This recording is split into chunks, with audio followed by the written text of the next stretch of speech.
warga gitu kan. Warga goib gitu. Iya.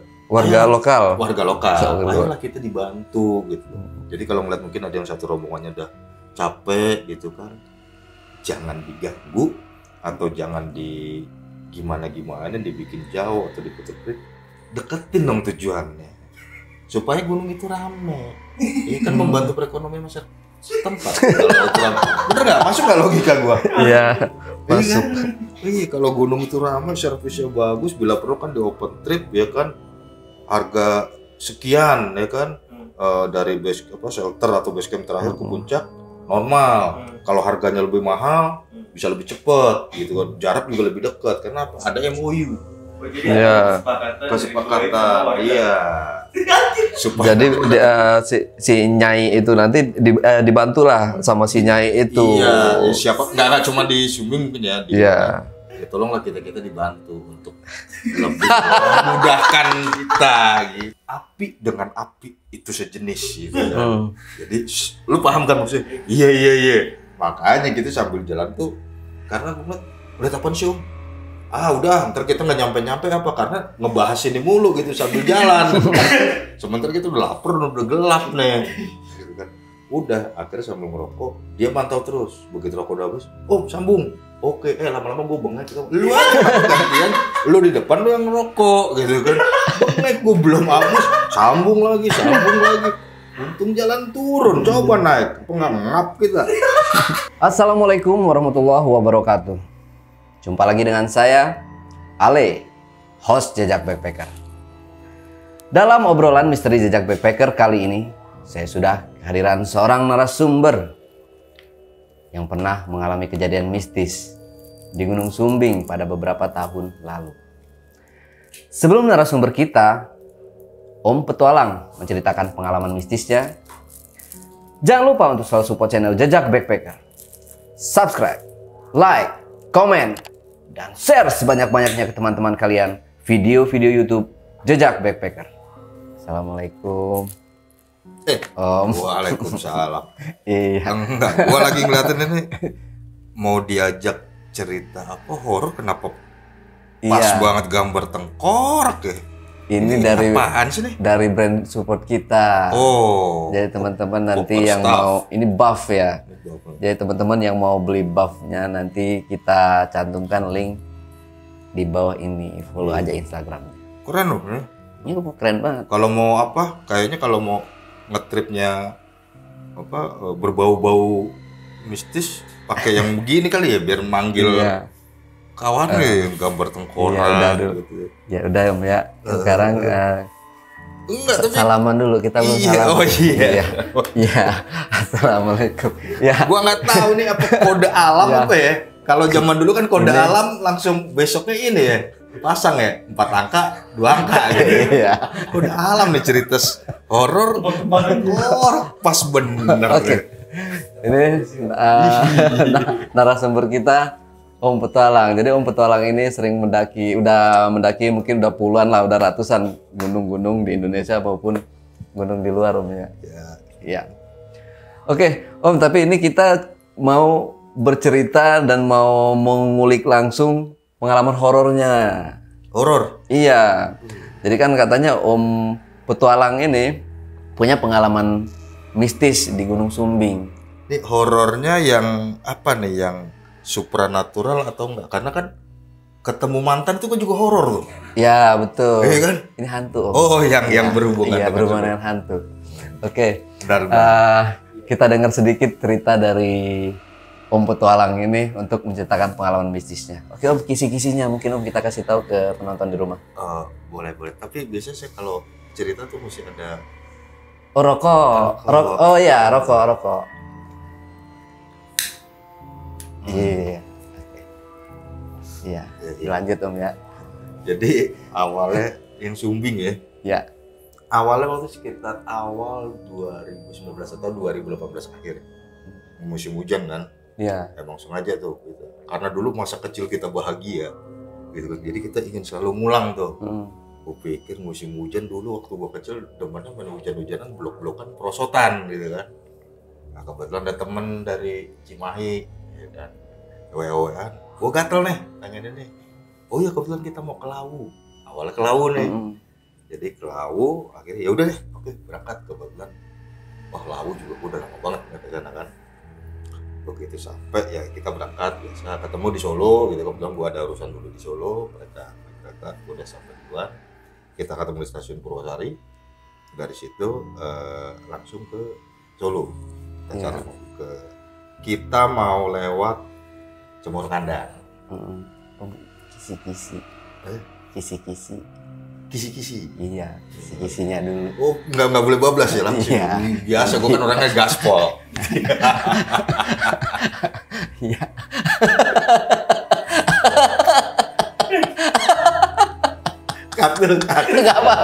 Nggak apa-apa. Silakan. Kisi-kisi. Jadi kisi-kisinya, ya apa ya? Iya. Om, waktu di sana bertemu dengan mantan atau hantu? Enggak, tadi kan bilang yang supranatural. Boleh. Berarti nanti nanti ini kaitannya ke sana. Jadi memang nanti kita ada satu kejadian yang antara lucu-lucu, menyebalkan dan seram gitu. Jadi Sumbing. Oh, oke. Cuma kenapa kok jadi Lawu dulu gitu kan gitu? Karena ini ada runtutannya. Siap. Gitu. Jadi, nah, JPKers, sebelum narasumber kita menceritakan pengalamannya lebih lanjut lagi, saksikan setelah OMG yang satu ini.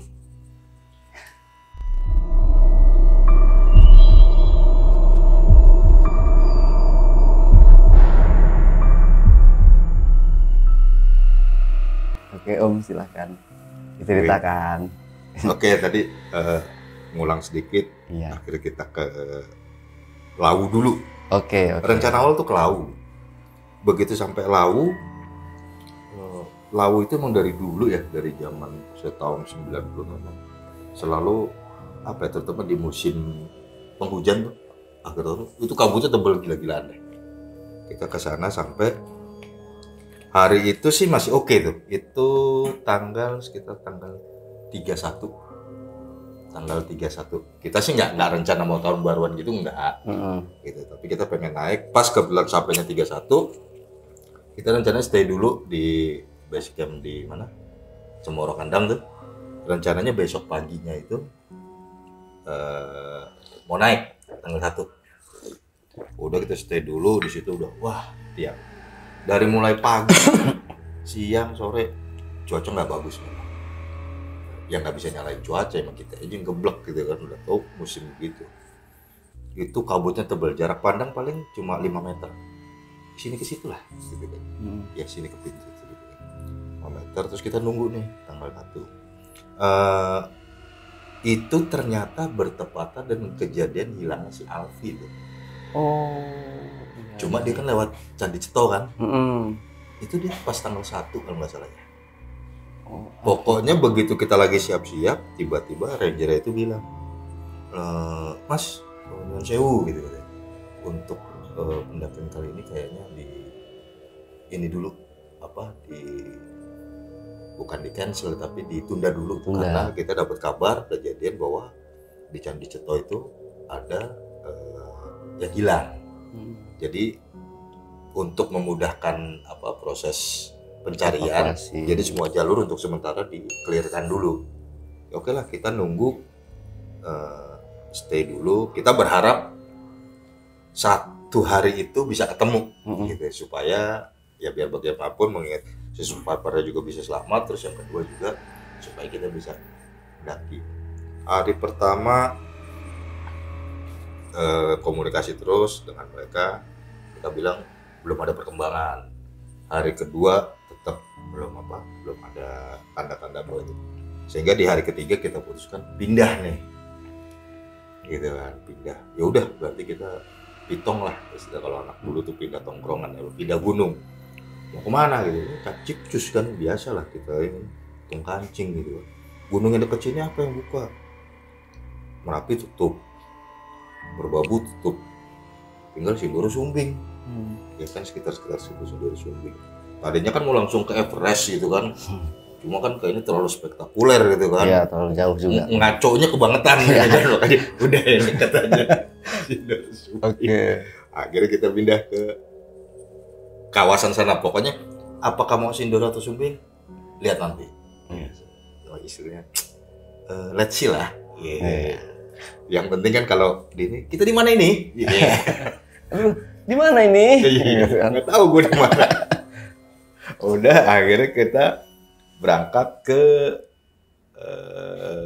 daerah itu ya, Sadelan, Sindoro, Sumbing. Pokoknya sepanjang jalan itu kita masih belum bisa memutuskan mau ke Sindoro atau Sumbing. Tapi kemudian setelah sampai sekitar Wonosobo, terus saya bilang gini, ada yang oh Sumbing aja gimana? Terus, oh iya Sumbing boleh deh, karena gue terakhir itu tahun 90 Sumbing. Tahun 9 bukan 90, 89 tahun 89. Oke, jadi kita mutusin tuh Sumbing kan. Begitu sampai ini langsung kita di drop di mana? Kita memutuskan untuk via Garung, karena sekalian gue bilang gue pengen lewat Garung aja deh. Gue pengen nostalgia karena dulu gue turun tahun 89 itu dari pos 1 ke bawah itu ini turunnya perosotan karena kaki udah nggak kuat, jadi pakai ponco tuh ditarik gitu lah. Enak sih itu. Iya, cuma nggak nyampe. Nah udah akhirnya lah situ, terus kita ke base camp segala macem, ngurus-ngurus. Hari itu pendakian nggak begitu ramai, tapi ada beberapa pendaki. Kita istirahat, memutuskan untuk besok paginya. Begitu besok pagi, ini juga horor nih sebetulnya nih. Begitu bangun tidur sarapan, sehat kan maksudnya. Begitu habis sarapan, gue berdiri nih, gini. Gue kan punya penyakit saraf kejepit ya. Itu mulai diderita sekitar dari tahun 2010. Penyakit orang kaya. Kok bisa? Iya. Bukannya aki-aki, tapi gue kamu dibilang aki-aki. Enak aja.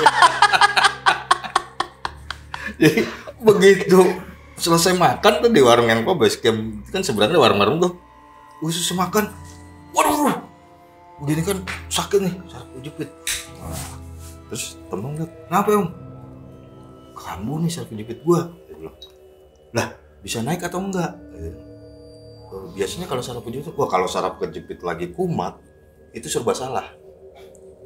Mau berdiri salah, duduk salah, tengkurap salah, tidur. Pokoknya kalau kayak dia lagi ngambek lah, gitu. Gimana sih? Kan serba salah kan? Kita baikin, kita disemprot, kita cuekin, disemprot lagi, itu serba salah lagi. Udah, tapi akhirnya gue bilang gini, enggak, kita tetap naik. Tolong kasih gue waktu sekitar 1,5 sampai 1 jam lah. Mau ngapain? Gue mau meditasi dulu sebentar, belakang gitu kan. Ngatur inilah. Tenaga juga ya. Ya, ngatur. Ngebenerin dulu lah. Udah istirahat sebentar sambil ini. Akhirnya udah lumayan, udah bisa jalan tegak, tapi memang belum normal bener, tapi jalan tuh udah agak enakan. Akhirnya ayo kita jalan. Oh enggak, sekarang pakai ojek gitu kan. Kemana? Ke pos 1. Oh, cukup membantu sih sebetulnya, apalagi kondisi pinggang lagi gitu kan. Nah di situ timbul horor kedua. Gue baru tahu itu naik ojek di Sumbing tuh ternyata horor buat gue ya. Kita kirain duduk di belakang gitu kan, ternyata duduk di depan pegangan begini. Itu apalan surat gue keluar semua. Kenapa? Selama perjalanan itu juz 30 khatam tuh. Baca cepet ya, horor naik motornya. Berasa dikejar-kejar burung. Iya bukan, ini meleset dikit. Oh, Kan Sumbing kan itu kan ojeknya kan gila itu. Kayak nggak ada remnya gitu. Oh iya betul. Iya kan, itu juz 30 kebaca tuh semua tuh sepanjang perjalanan itu kan. Kurang lebih gue bilang ini belum apa-apa udah horor lagi nih. Ini ada pertanda apa nih gitu kan. Oke udah sampai dan ternyata cukup membantu dan ngobrol-ngobrol sama maklum kita udah lama nggak kesana kan. Karena waktu terakhir gue kesana itu kita registrasinya itu masih di bawah. Mungkin yang pos kunang-kunang itu ya, yang di bawah tuh ada apa sih kayak base camp gitu. Iya. Nah, itu kita jalan dari situ, itu startnya dari situ dan jalannya belum aspal waktu itu, masih makadam, jalan kaki. Nah ini kan udah sampai pertengahan yang base camp itu, kemudian di situ gue bantu naik ojek sampai pos 1. Wah ini cukup membantu lah dengan kondisi awal yang ternyata saat kejepit gue kambuh. Di situ iseng gue muncul, bisa nggak kalau sampai pos 2 ojeknya gitu kan? Maksudnya kalau melakukan sesuatu, padahal tukang ojeknya udah gue motivasi loh. Mas, kalau melakukan sesuatu itu jangan tanggung-tanggung. Kalau mau melakukan servis yang baik, nganter tamu, jangan cuma sampai pos 1. Bila perlu sampai pos 2. Pos 2 maksudnya pos 3. Gitu. Bila perlu sampai camp terakhir. Katanya nggak bisa. Jadi gue percuma dah memotivasi mereka tuh percuma. Itu cuma mentoknya sampai pos 1. Gitu. Ya udah, pos 1 istirahat sebentar. Terus kita jalan. Ya sepanjang perjalanan karena memang kita nggak punya target ya, nggak punya target waktu, sesampainya lah itu santai sambil ngobrol. Bahkan di pos 1 itu ada pos 2 ada warung, itu mungkin kita ngobrol ada kali 2 jam gitu. Yang ngobrol ngalur ngidul lah gitu kan. Oke, dari situ kemudian lanjut ke pos 3. Masih ada tanjakan apa sih yang apa ya, nama lupa gitu. Saya belum pernah.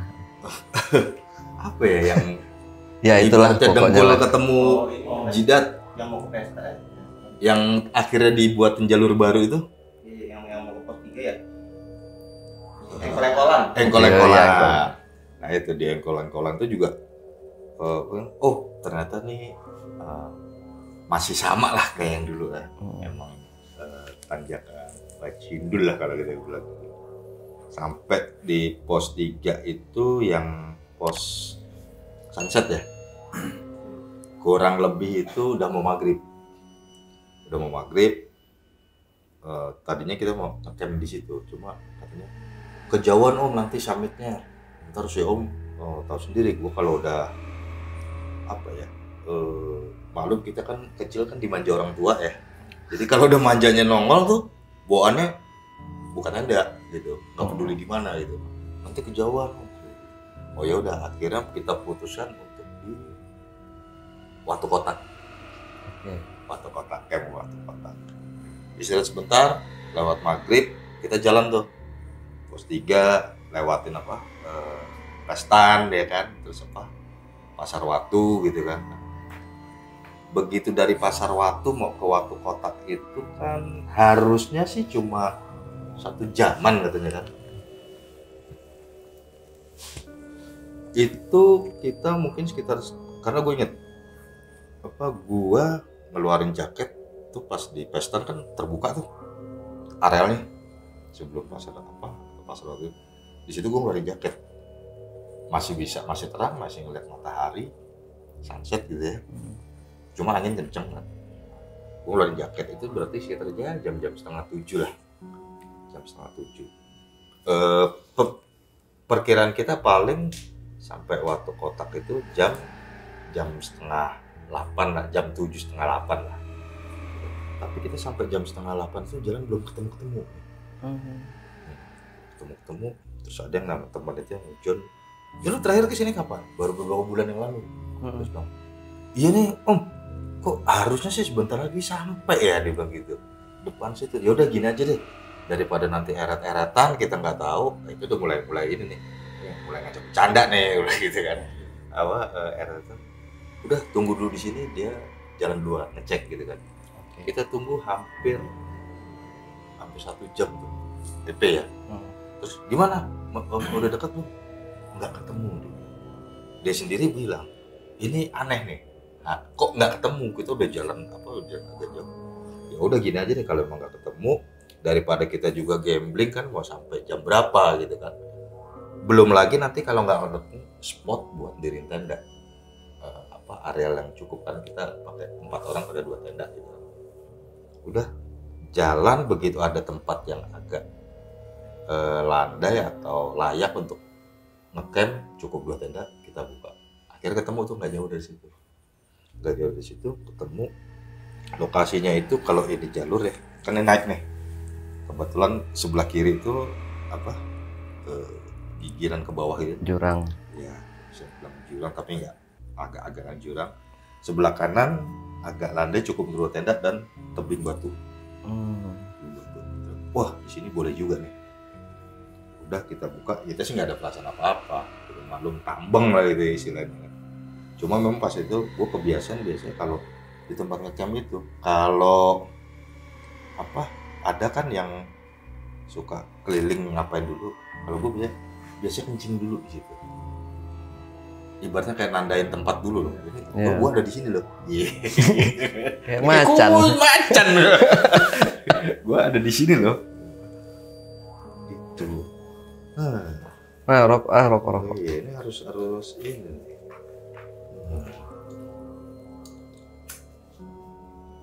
Oke. Udah nggak punya perasaan apa nih. Akhirnya kita ya udah ngecamp, ngobrol segala macem. Cuaca cerah, oke, gitu kan, nggak ada angin. Cuma tadi pas tuh maghrib agak angin sore lah ya di yang pasar Pestan itu. Tapi habis itu tenang, wah damai, syahdu. Cuacanya hawanya enak ya. Iya syahdu. Cuma satu yang gak enak kenapa? Gue perginya melulu orang gitu kan, bukan nama pasangan gue. Gitu. Nama pasangan gue lebih mantap lagi. Gitu. Itu. Udah kita ngobrol segala macam, akhirnya sambil sedikit ngebahas kenapa kok nggak ketemu gitu kan. Itu sampai temennya mau, apa gue coba lagi, nggak usah lah ngapain, malah toh kita udah dapat tempat enak gitu kan, buat istirahat gitu kan. Yang penting kita bisa tidur nyenyak, makan kenyang gitu kan. Toh puncak kan bukan tujuan. Bonus kalau kata orang-orang, tapi harus kalau buat gue begitu. Iya, sama. Iya, puncak itu bonus. Tapi gue iya benar, puncak itu bonus. Tujuan kembali pulang ke rumah dengan selamat. Tapi harus puncak. Nah itu. Nah dari situ udah istirahat, akhirnya ya sambil cicat ngobrol-ngobrol malam sekitar jam 11-an kan udah capek juga ya. Tidur, gue masuk. Jadi tendanya itu hadapan-hadapan, ini tenda di sini jalan tadi. Begitu tidur itu, gue nggak tahu jam berapa, nggak sengaja. Gue merasakan tenda itu kayak diurak, kalau kata bahasa Betawi mah diurak-urak gitu. Tapi nggak ada angin. Kalau ada angin kedengeran dong suaranya kan. Ini enggak, tenang gitu. Setenang dia kalau lagi ngambek tuh, tenang gitu kan. Tapi tenda itu diurak-urak gitu kan. Ini apaan? Terus sambil ngintip-ngintip gini nih, Minying-minyingin mata. Iya, minying-minyingin mata. Logikanya kalau tenda gelap, di luar gelap, nggak kelihatan dong di balik tenda. Ini kayak ada bayangan nih muter sambil kayak ada yang muterin gitu kan. Ini apa? Diam, jangan merinding. Begitu itu akhirnya udahlah, bodo amat lah gitu kan. Whatever will be gitu. Yang penting gue di sini nggak mau iseng, nggak mau ngapa-ngapain. Gue cuma pengen numpang istirahat gitu. Seperti mati ya lah, gue cuma pengen numpang istirahat gitu kan. Gak usah iseng apa gitu kan. Besok aja kalau terang iseng gitu kan. Biar kita kalau mau kabur tuh enak gitu. Terang gitu kan. Itu kalau malam gelap mau kabur, sandung-sandung nyuset gitu. Udah. Begitu bangun pagi, kita itu biasa ngobrol. Kalau biasanya kan hal-hal kayak gitu nggak bahas ya. Ya biasa kita mah ya sering ketemu yang gitu. Kita bahas. Semalam siapa yang iseng? Kenapa? Rupanya yang tenda depan itu juga merasakan hal yang sama, tapi dia lebih soft. Oke lagi. Oh, lebih kenceng malah. Bukan lebih kenceng, kalau dia tendanya tenang kata dia. Lebih soft, lebih lembut gitu ya. Iya, lembut, enggak berasa apa. Tapi dia seperti dia bilang, aku tuh pas tidur begini seperti diginiin loh mukanya tuh. Itu kayak dipelototin terus aku tanya, orangnya kayak gimana? Itu dia memberikan deskripsi gambaran yang cukup jelas. ibu-ibu udah tua pakai kemben sama jarik dengan nuansa hijau. Jadi ibu-ibu itu nyai lah kita bilang ya. Ya nyai gitu. Itu bilang berpesan ke dia, istilahnya itu dia marahin kita. Kenapa istirahatnya di situ? Karena ini bukan tempat untuk istirahat. Terus kan begitu sih gitu. Tapi dia ngomongnya jelas-jelas kayak apa ya? Seperti dia itu nggak tidur, seperti lagi tiduran terus diajak ngobrol. Deskripsinya iya. Terus kalau kita kan nanya ini nyeker apa enggak? Atau pakai sendal apa enggak gitu kan? Kan dia bilang, lo bilang kan tadi ngeliatnya jelas. Dia bilang, wah gue nggak merhatiin. Gue bilang, lain kali kalau gitu lu perhatiin dari ujung kaki sampai ujung kepala. Jadi kalau cerita tuh clear gitu kan. Pakai sendalnya apa swallow apa selop gitu kan. Jadi biar orang tuh denger ceritanya utuh, nggak nebak-nebak gitu kan. Bahaya kalau nebak-nebakan nanti bisa persepsi lain, dimodif segala macam. Enggak sempat perhatiin. Ya udah, lain kali kalau di gunung gitu bila perlu dicatat. Atau bila perlu diajak foto bareng. Bukti gitu kan. Itu. Nah, pagi itu terus kita pas, oh iya. Mungkin ya sambil ngopi nih pagi-pagi sebelum summit. Ya, kita udah summit udah seenaknya badan gitu ya, mau agak siang. Toh prinsip kan puncak nggak kemana-mana, kitanya yang kemana-mana gitu kan. Puncaknya sih nggak kemana-mana gitu. Terus gue keliling sambil mengamati. Kenapa kok dilarang, nggak boleh? Jadi berusaha membuat satu analogi. Jadi secara logiknya itu kenapa kok di sini nggak boleh? Jadi kita nggak bisa terima istilahnya mentah-mentah di sini nggak boleh. Alasannya kenapa? Pokoknya nggak boleh. Oh nggak bisa. Gitu kan. Terus ngeliatin sambil, oh iya. Ini kalau misalnya tebing yang di sini longsor, jadi kuburan kita di situ. Makanya dibilang bahaya. Oh berarti baik juga tuh si siapa? Si nyai itu ya. Walaupun mungkin dia memperingatkan itu dengan gayanya ya. Ya kalau kita kayak emak emak nyokap kita gitu kan kadang dia sayang sama kita cuma kan ngomelnya kan es terus gitu. Begitu batu kan es terus gitu kan. Terus belum perlu beli pabriknya sekalian gitu. Itu kan sebetulnya dia sayang cuma gayanya kita langsung oh iya mungkin gayanya beliau memang begitu gitu. Tapi atau mungkin dia ngeliat ini anak-anak gini nih biasanya bandel-bandel, nggak bisa dibilangin halus gitu kan. Mungkin kalau bilangin mas jangan istirahat di sini karena berbahaya, pasti nanti pada ngeyel. Oh tenang aja, kita udah persiapan, kita udah pernah ikut buksan segala macam, kita udah ketemu. Jadi satu cara mungkin begitu. Dan mungkin kita bukan orang pertama, jadi si nyai itu mungkin melihat, mungkin dulu awalnya ya waktu pertama kali dia nasihatin pendaki mungkin dengan cara halus, tapi nggak bisa cara kasar, nggak bisa bahas. Begitu giliran kita hajar bleh gitu, udah gitu. Ya udah pokoknya ya kita terima aja lah. Memang kita juga salah kan istirahat, bukan di tempatnya. Gitu udah istirahat terus kita tenda kita tinggal, kita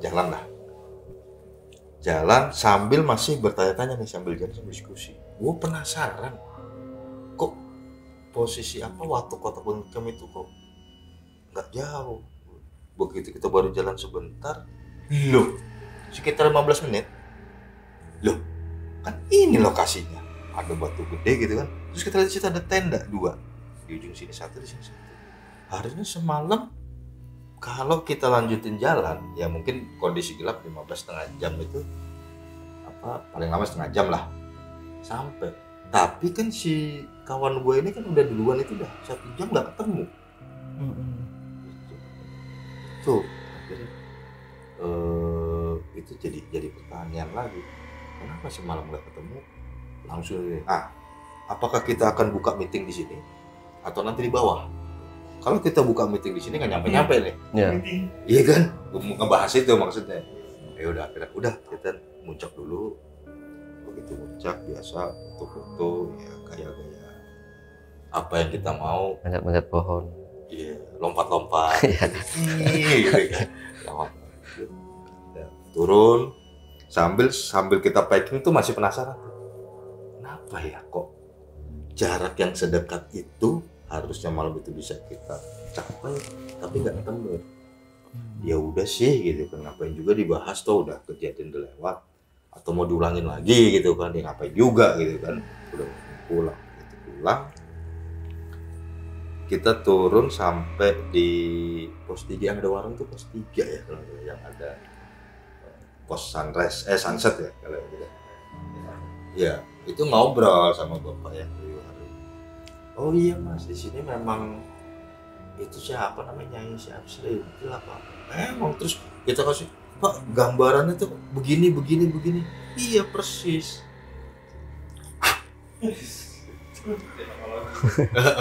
Jadi memang menurutnya berarti memang mas menurut mereka mas mah nggak boleh tekan di situ. Ya kan kita bilang kalau kita tahu atau si Nyai itu standby di situ pasti kita nanya. Kan enggak, Nyai itu juga mainnya colongan. Giliran kita istirahat dia nongol. Harusnya kalau memang ini kan pas kita baru mau istirahat gelar tenda, harusnya dia nongol dong, ngasih tahu, Mas jangan istirahat di situ gitu kan.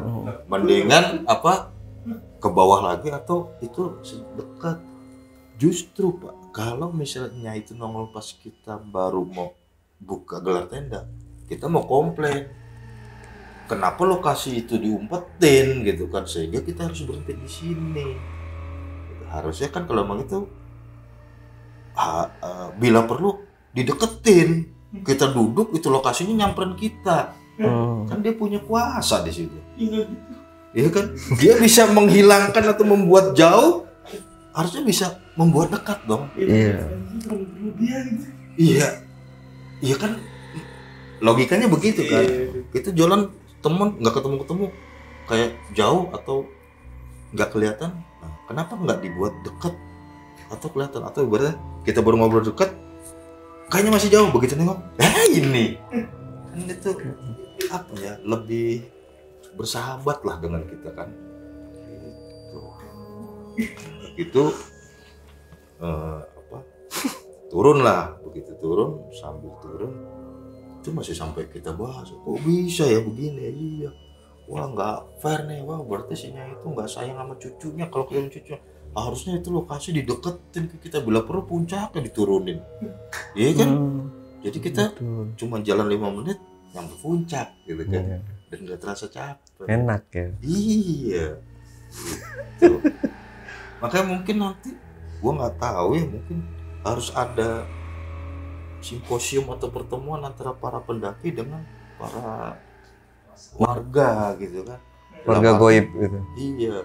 Warga lokal. Ayolah kita dibantu gitu. Jadi kalau ngeliat mungkin ada yang satu rombongannya udah capek gitu kan, jangan diganggu atau jangan di gimana dibikin jauh atau diputer-puter, deketin dong tujuannya supaya gunung itu rame. Ini kan membantu perekonomian masyarakat setempat. Bener nggak? Masuk nggak logika gua? Iya, masuk. Iya, kalau gunung itu ramai, servisnya bagus, bila perlu kan di open trip ya kan, harga sekian ya kan, dari base shelter atau base camp terakhir ke puncak normal. Kalau harganya lebih mahal bisa lebih cepat gitu kan, jarak juga lebih dekat. Karena apa? Ada MOU. Iya. Kesepakatan. Iya. Jadi si Nyai itu nanti dibantulah sama si Nyai itu. Iya, siapa nggak cuma di swimming mungkin ya. Iya. Ya tolonglah kita dibantu untuk lebih memudahkan kita gitu. Tadi tuh Nyai siapa sebenarnya namanya? Nyai Sumbing. Siapa? Nyai Serintil atau Serintil. siapa? Nggak tahu, mungkin yang tahu entah namanya benar atau. Yang pasti bukan Nyi Roro Kidul ya. Bukan, tapi mungkin. Tapi pakaiannya sama, hijau juga. Nuansa hijau. Nuansa hijau. Kayaknya kalau di Jawa Tengah itu rata-rata nuansa hijau. Lawu kan hijau kan. Merapi juga hijau. Mungkin itu satu organisasi lah. Iya, bisa jadi. Iya kan. Seperti Nyi Blorong, Nyi Blorong juga kan hijau juga. Mungkin itu satu organisasi. Nah, kita nggak tahu. Ya. Nah, kalau memang ketahuan kan dibuatlah satu MOU gitu. Iya. Supaya ya itu, jangan ketahui ini bukan sesuatu Iya. hal yang muskil ya. Iya, betul. Bisa aja. Bisa aja terjadi. Iya, logikanya kalau pendaki kadang-kadang diputer-puterin jadi jauh, berarti kan dia bisa lebih lebih dibikin cepet lagi Iya. gitu kan. Mungkin jalan nih tahu-tahu dari pos 3 tahu-tahu udah pos 1. Nah, iya. Berarti itu Nyi Serintil atau yang lainnya itu jahil lah mungkin Iya. ya, agak jahil. Nah, turunnya apa? Nemu ini lagi. Kita sih bilangnya lucu ya. Jadi begitu turun, itu emang udah maghrib sih, udah maghrib, istirahat sebentar. Pas azan istirahat tapi di trek ya. Terus kita jalan. Begitu jalan, seingat kita adalah terakhir karena itu cuma nggak banyak yang naik. Kita rombongan pendaki terakhir yang turun. Iya. Karena begitu kita turun di pos dari puncak itu kita terakhir, kita mau beres. Terus begitu di pos 3 itu udah nggak ada tenda, ya kan? Berarti kita ambil kesimpulan kita adalah pendaki terakhir yang turun. Ya kalau yang naik sih ada papasan, tapi yang turun kita. Antara pos 3 dan pos 2, kalau pos 1 kan udah ketemu pos ojek ya. Pos 2 itu tiba-tiba kita berempat nih disalip rombongan dari belakang. Misi mas, gitu ya. Jalan cepet. Kita sih tadinya nggak ngeh cuma sambil jalan ngobrol. Buset, orang buru-buru amat gitu rombongan. Ada berapa orang lo tadi? 7. Dari 4 orang, 2 orang bilang 7, 2 orang bilang 2. Bilang 6. Sampai kita upset. Yang ini bajunya sempet kan, ya kita agak kaget lah. Pakaiannya ini. Enggak, ada satu lagi yang pakai sarung apa? Diselempangin. Enggak, gua nggak lihat katanya gitu. Gua ngeliatnya yang pakai sarungnya. Enggak, gua ngeliat orang itu hampir kesandung kok, apa? Jelak kita hampir kakinya itu kesengkat lah gitu kan. Dia mau itu tuh turun cepet. Udah, terus oke. Ini ada 2 pendapat, 2 kubu sama-sama kuat, 50% 50%. Apakah kita akan voting atau buka gelar meeting dulu di sini untuk mengambil apa kesimpulan ini? Enggak lah, gue udah lapar katanya. Sambil jalan aja kita bahas gitu kan. Iya. Biasanya kan kalau nongol gitu pada diem ya. Udah dibahas itu. Enggak, kalau kita bahas. Enggak, sambil jalan bahas dulu. Tiba-tiba gantian dong di depan. Kita nggak punya perasaan apa-apa nih. Tiba-tiba kok dia minta gantian di depan. Begitu gue jalan depan, ya udah gue depan sambil gue sebentar. Enggak, gue ngelihat yang pakai sarung diselempangin. Enggak ada. Pokoknya orangnya gini. Dari yang rombongan itu dibahas tuh satu persatu. Karena kita ngeliat dengan kasat mata jelas banget tuh. Cuma ya itu tadi, yang satu ngitung 6 orang, yang satu 7 orang. Yang kelisipan, maksudnya jadi perdebatan adalah yang kontroversial nih istilahnya. Si pendaki yang pakai sarung diselempangin itu. Terus sambil tiba-tiba sambil gue gini, seperti gue kalau di film Lord of the King itu tuh yang jalannya yang nggak bisa berdiri, tapi Lord of the Ring ya, tapi ini bentuknya anak kecil, jadi di jalur gitu dia iseng nih lompat nyebrang sini terus nyebrang sono gitu kan. Tuh ada temen, Bung apa rokok gitu. Dia paham kenapa om, api dengan api itu sejenis gitu kan. Jadi lu paham kan maksudnya? Iya. Makanya gitu sambil jalan tuh, karena gue ngeliat apaan sih om? Udah, ntar kita nggak nyampe apa karena ngebahas ini mulu gitu sambil jalan. Sementara kita udah lapar, udah gelap nih. Gitu kan. Udah, akhirnya sambil ngerokok, dia mantau terus. Begitu rokok udah habis, sambung. Oke, lama-lama gue bengek gitu. Lu gantian, lu di depan lu yang ngerokok gitu kan. Bengek gue belum habis, sambung lagi. Untung jalan turun, coba naik, ngap kita. Sampailah di pos 2. Di pos 2 itu udah gelap. Udah gelap. Yang buka warung udah mau tutup. Cuman kita Mas, aku minta minum lah kopi, kopi. Di situ kita bahas lagi. ya sempat terjadi perdebatan sengit juga antara si sarung yang selempangan apa enggak sama yang anak kecil itu juga anak kecil. Pokoknya anak kecil itu jahil, dia kayak ngalangin kita, gangguin, lompat sono, ngerecokin gitu. Iya. Loh, nggak pakai baju kan? Enggak, pakai baju putih.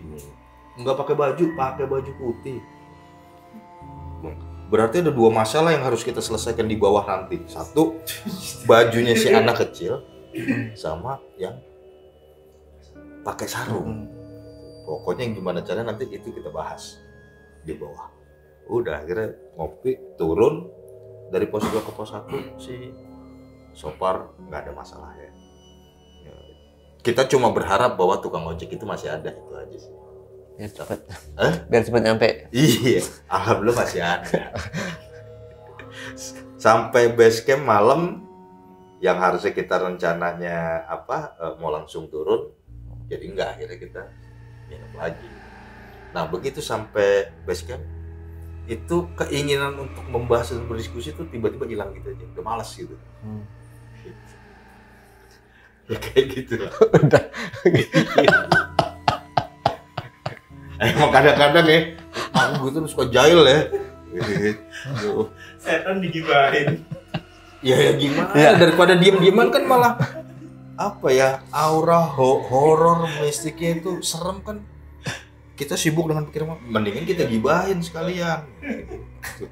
Wah, jadi orang itu. Iya, untung dia nggak nimbrung kan. Kalau tiba-tiba dia nimbrung sebenarnya. Jadi kalau misalkan tadi MOU-nya udah disetujui gitu kan, Om udah enak lah ya pendakian di. Enak. Ya. Jadi mungkin kita 1 minggu sebelumnya kontak ke sana ya kan. Tolong. Ini. Jadi bisa jadi mungkin dimanapun lah ya. Warga lokal nanti bisa mereka rembukan sama nyai yang ada di sana. Gunung-gunung mana gitu kan. Oke. Ya tidak tertutup kemungkinan kan. Iya, bisa aja terjadi gitu. Indonesia. Poinnya prinsipnya kalau mereka bisa membuat perjalanan tambah jauh, ngedeketin bisa dong lagi. Bisa, pasti bisa itu. Iya. Makanya perlu dirembukin dari warga lokal itu tadi ke makhluk-makhluk astral itu. Mungkin jejak backpacker mau menjadi pionir? bisa. Nanti jejak backpacker insya Allah akan mendirikan base camp di pendakian di kaki-kaki gunung. Yeah. Jadi banyak, dan kita akan merekrut para pendaki-pendaki Indonesia yang mau mendaki. Pasti banyak ini peminatnya, Om. Iya, misalnya contoh kayak ke Jani gitu ya, dari Sembilaut Sembalun itu kan harus seharian gitu kan, ya. Atau dari pas summitnya gitu kan, normalnya misalnya berapa? 5 jam atau 4 jam. Kita nego dulu dengan Dewi Anjani, bisa nggak? Itu puncaknya dideketin gitu ya. Jadi 1 jam perjalanan. Tidak tutup. Iya. Cuma memang itu harus clear tuh. Jangan sampai cuma deketin apa? Tahu kita perasaan gua mau arah ke puncak kok sampainya Segara Hanakan. Betul. Itu kan adendum lagi berarti MOU-nya kan. Jadi ini kritikan juga Om ya buat para dewi-dewi dan nyai-nyai yang ada di Raden Sukanyasari. Jadi sekali-sekali bikinlah pendaki-pendaki ini mudahkanlah perjalanan mereka gitu. Ya, jadi untuk warga lokal juga kalau emang bisa membantu ya bisa. Ya, tolong disampaikan ke penghuni gunung yang jahil, yang pastinya Om ya. Iya, betul. Daripada Ya benar. Yang dibikin kereta gantung itu mahal-mahal gitu kan. Dari sisi investasinya mahal. Betul. Mungkin juga nanti mengganggu ekosistem. Lebih baik kayak gitu. Itu lebih natural. Kerjasama yang baik sebenarnya. Loh, iya jadi gini maksudnya. Jangan kadang-kadang kita juga terlalu semena-mena gitu kan, terlalu otoriter, makanya mungkin mereka merasa diperlakukan semena-mena. Lu kalau butuh doang lo gitu kan, contoh lo minta dana goib lah, itu kan, iya kan? Iya. Nah lebih baik kan diajak kerja sama gitu saling. Iya. Iya. Iya simbiosis. Tapi nggak menutup kemungkinan juga Om, semakin banyaknya hantu-hantu yang ikut campur nih dalam apa namanya dunia pendakian, pasti banyak juga pendaki yang baru-baru ini bukan pengen, maksudnya yang buang sampah sembarangan. Nah kalau Dan yang kayak gitu boleh lah. bisa kemungkinan juga nyai-nyai dan dewi-dewi ini yang mulungin sampahnya, itu gimana kalau kayak gitu Om? Kalau yang kayak gitu Kan kasihan. Kalau yang kayak gitu, gue setuju untuk disetrap tuh. Oh. Pendaki-pendaki nakal, ya kan? Mungkin misalnya yang buang sampah sembarangan gitu kan. Contoh misalnya dia sambil jalan nih, puncak makan permen gitu kan atau apa. Begitu dia sampai puncak makan permen apa coki-coki atau apalah gitu, buang sampah gitu kan. Begitu sampai puncak, begitu pas dia mau minum, depeknya isinya bungkus gituan semua. Ya kan? Padahal dia merasa gua buang cuma satu loh, kenapa sekarang jadi penuh gitu.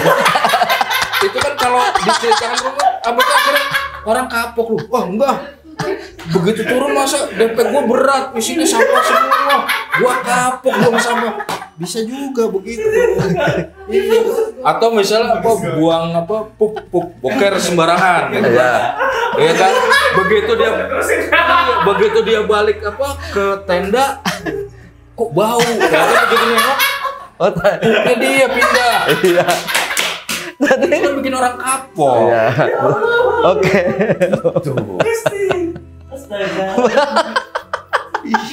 Oke. Kita harus udah zaman 2021 kan. Iya.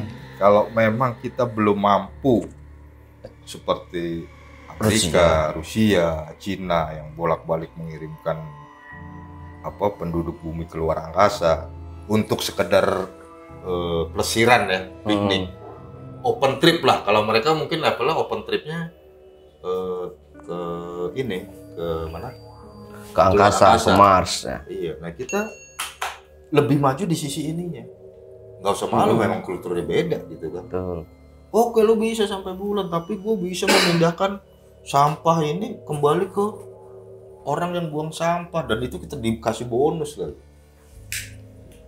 Mungkin itu orang akan jadi kapok dan nggak perlu lagi gembar-gembor ngakunya pecinta alam tapi buang sampah sembarangan, udah nggak perlu lagi, karena orang akan kapok dengan sendirinya. Terutama yang buang air besar itu. Tiba-tiba di tasnya tadi tiba-tiba ada di tas ya kan, atau pas dia mau masuk sleeping bag kok di kaki nih kok apaan nih, becek-becek gitu kan. Ternyata kotoran dia gitu kan.